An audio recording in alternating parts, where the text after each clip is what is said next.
À l'Institut français, le 18 février, s'est déroulée une table ronde, organisée par le centre Marc Bloch pour apporter un regard franco-allemand sur les migrations. Des chercheurs des deux pays ont pu apporter un point de vue sur des questions telles que où en sont les sociétés françaises et allemandes en matière de migration? Ont-elles réussi leur mutation post-migratoire? L'idée de cette table ronde, c'était de mettre en perspective les recherches françaises et allemandes sur le thème de l'immigration, en profitant de la publication d'un livre en France en septembre 2014 sur l'état des recherches en France sur cette thématique, et en profitant aussi de la sortie d'une étude qui a été publiée par la Humboldt-Université sur Deutschland postmigrantisch. Donc l'idée, c'était vraiment d'apporter au débat actuel, qui est souvent passionnel et pas forcément documenté, d'apporter un regard de chercheur. Alors, la France est un vieux pays d'immigration. Ce qui la singularise un peu dans le contexte européen, c'est que c'est une immigration qui remonte au milieu du 19e siècle, c'est-à-dire au moment où les autres pays européens sont des pays d'émigration, les habitants partent parce qu'il y a un boom démographique. La France est un pays d'immigration, récupère la main-d'œuvre des pays frontaliers, notamment Allemagne, Suisse, Italie, Espagne. Et donc cette immigration qui a plus de 150 ans maintenant n'a pas fondamentalement transformé les structures de la société qui ne se voient pas comme multiculturelles.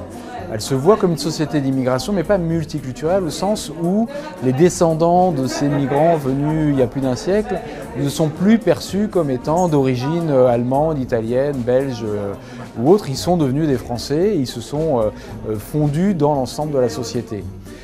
Ça a changé avec l'immigration de l'après-guerre, l'immigration qui est venue des anciens territoires coloniaux, du Maghreb, d'Afrique subsaharienne, d'Asie, où là on a une immigration qui commence à maintenant avoir 50 ans d'ancienneté, mais qui garde des spécificités assez fortes et qui continue à être perçue comme étant différente du reste de la société. Et c'est ça qui travaille la société française aujourd'hui.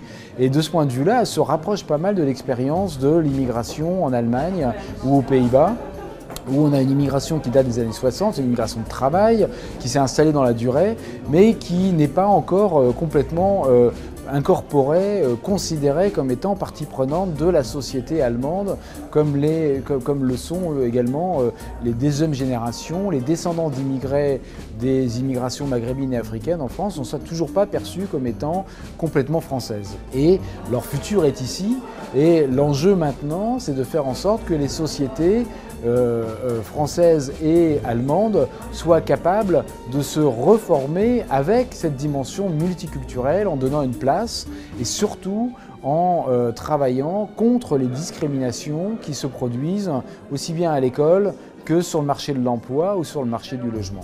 On a eu tout un débat sur ce qu'est la post-migration, qui est un concept qui a été introduit par notre collègue allemande, même si en France c'est un terme qu'on n'emploie pas beaucoup.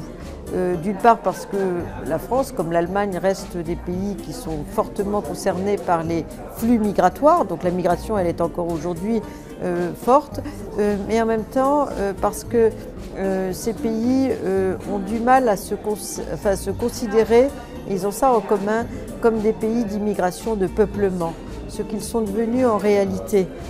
Même si aujourd'hui, en France comme en Allemagne, la plupart des flux légaux ne sont plus des flux d'immigration de travail, comme dans la période où c'était des pays d'immigration, mais des flux qui viennent du regroupement familial, donc d'immigration du passé, du droit d'asile, les réfugiés, des étudiants et accessoirement du travail. Donc l'essentiel des flux ne sont pas plus des flux de travail en France comme en Allemagne. C'est peut-être ça la post-migration.